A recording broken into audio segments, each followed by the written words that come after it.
if I got into Berkeley, it would kind of make me reconsider a lot of the East Coast schools that I want to go to, just because I don't know, it's like that walk on and you kind of feel at home type of thing, you know? And, sorry, Kate, I believe it's Kate, were you saying that you'd been to a school that you didn't like, or? Yeah, I actually went to Gettysburg, earlier in the fall, and, it was the same kids that I went to, I go to high school with, middle class, very preppy, I'm not sure I want that again. And it was, it's in the middle of nowhere. It's you drive through battlefields to get there, and I just don't want the same high school experience, again. Yeah, you get a great drive there through the battlefield. Great history lesson to Gettysburg, but not what you're looking for then, as far as the types of folks that go there. Yeah. It sounds like a lot of the thing, though, that kind of makes up what you feel, though, is the students. For me, a lot of what I didn't like was kind of the student atmosphere, and it sounds like for all of you, that was part of it. So I don't know, Brian, how would you, how should schools deal with that? That's hard to, because you can't change the students. You can't ask them to be more noisy or more political. Should the school just show its personality? I don't know. Well, I think what you're getting at is how does a school be authentic to themselves? Yeah, You want to know what a school is like before you get there, and when you get there and you're surprised by it, that may mean that everything that they've been sending you hasn't really been true to themselves. And that's actually kind of a problem with colleges. They tend to try and be all things to all people, a lot of schools, and that way you don't really get that true personality until you get there. And then the campus visit is all that more important for you folks, because it's hard to hide that when you're on campus. It's hard to say one thing in a publication that you get in the mail versus actually being on campus and experiencing it. So I think it's them being true to themselves. But again, 3,200 plus colleges to choose from. There's going to be one or more out there, in fact, more than one for each person. So it's a matter of finding those. And that's probably the hardest part. All of you are probably getting material in the mail. I think, Leslie, you mentioned actually filing them together. I'm impressed by that. I usually get the big box of what they call junk mail at the end of the season and say, here's my son or daughter's stuff. Go ahead and take a look through it. And most of it's not open, which is kind of a shock to most colleges, that they spend all this money recruiting you and then you don't open it. So when they send you that, how does a school get on your list? What's the thing that's going to make it for you folks? What form does that message take? What does it have to say? What does it have to look like? What's important to you? I know you've just been bombarded by this stuff. What's key? Well, for me, the letter in the mail isn't really going to influence me at all. Although, I mean, other than baseball a little bit, I actually read how well it's written. Because a lot of times they'll be like, hello, we've seen that you are doing good in academics and baseball. Doing well. Well, no, they would say doing really? good. Yeah. They use bad grammar No, in their I swear, advertising it's letters? not good, and they use really short sentences, and I'm just like, this is lame. Basic. Yeah.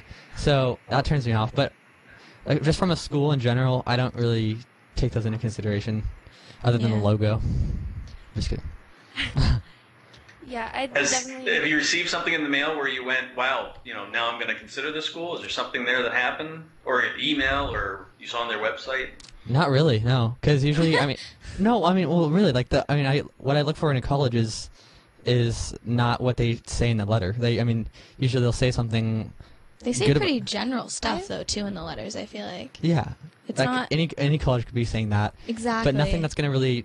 Any persuade college me. could be saying that. Yeah, That's the issue, is that it's the one letter that I've read from a school that has really gotten my attention was actually this. It was more of a booklet form from Tufts that had just student profiles. That was pretty much I all like it was. that. It's definitely like what you were saying. The student personality is really key in deciding where you want to go to school. So for me, that was I reading through that, I was like, that seems like a really cool place to go, and it definitely made me consider Tufts one of my top schools now. So yeah, So you actually got something in the mail and it influenced you positively. That's interesting. It's just because it was more personal than a lot of them, which are very general and as you said, could be any school. It's well, when it's general, it doesn't tell you any new information. It's okay, all of these schools say the same thing. Exactly. It doesn't. How does that change anything? And for me, the ones that have influenced me, the letters that I've gotten in the mail, are actually because when you go to visit a school or when you sign up for an interview or anything, like when I've made contact with a school, for example, Scripps, I have an interview time that I'm going to do this summer. They sent me something, and it actually, reading their letter and their little packet made me put Scripps higher on my list. But it was helpful because it was already on my list. So I already knew I was interested, but then it just made me like it more and more likely to actually choose that school, which I think is, for me, kind of the only way I've really felt mail has actually influenced my choice. How about online? You mentioned a site, Abby, and Kate mentioned College Board. I was looking at Peterson's today, and Campus Confidential. There's so many different sites, even Facebook.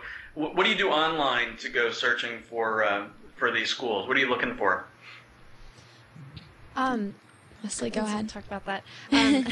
I found that PrincetonReview.com is probably the most helpful in the college search because I haven't even been there. What do they have? It's awesome. Basically, the first time I went on that site, I filled in like this survey, and they gave me a list of schools that would be good reach schools, fit schools, and safety schools for me. That's so which cool. was so helpful in getting organized and like just understanding where I fit in among other people my age, and like where I could get in, where and what was good for me. And so then you go to, I just go to like individual college profiles based on size or their recommendations to me and go through them, and they have like their top majors, price, and like descriptions, student body, pretty much all it's like very organized information about like what it's like statistics and all that sort of thing, which is really helpful. Yeah, there you go. Let's see, for me, I actually don't really use the internet that much. Mainly because I have that book of 365 best colleges. You got the book, you don't need the internet? Yeah, exactly. Well, it has like pretty much all the information you'll ever want. Yeah, old school, I guess.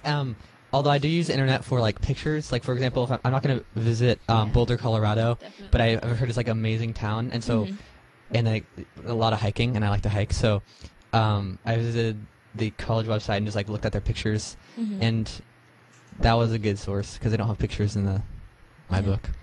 And also, I use the internet a lot, and I think, like, I look at Unigo, like I was saying, and so I think from a college's perspective, actually, like, I'm on the admissions board at my school, which means that I interview students. Yeah, and I interview students, and I also, I present the school, and so what would attract me to a school is if they, I don't know if they would do this, but, like, recruited students to help them get a good image and a real image of who they are as a school out. So, for example, if they had kind of a team of students to maybe, like, get up the energy, and I know, like, the tour guides do that, the tour leaders do that, but, like, they could write things on Unigo, and not in a creepy, like, propaganda way, but just in a positive view of the school, and kind of word of mouth helps. But I guess if they had a group of students, I don't know. I think for me that would influence me a lot in terms of schools. When I visited George Washington, they actually had something kind of like that. They had, we had like a college presentation type of thing, and there were about 4 students that went up and just like talked about their personal experience That's at cool. school. It was cool. really, like, it kind of changed. I liked the school before, but that really, like, I was like, I can see myself going here because it's like, good these are hearing real from people students. that Does are anyone doing it. say Does anyone say anything bad, or is it pretty much like biased towards the good part of the school? No, actually, it was very like good towards the school. I mean, it was school pride type thing, Yeah. And the kids on that are kids who like their school. So. Yeah, but they weren't like overly biased, I mean, they definitely would answer questions like, well, if that's your interest, you don't want to go here because this, so they weren't like marketing it, That's good, yeah.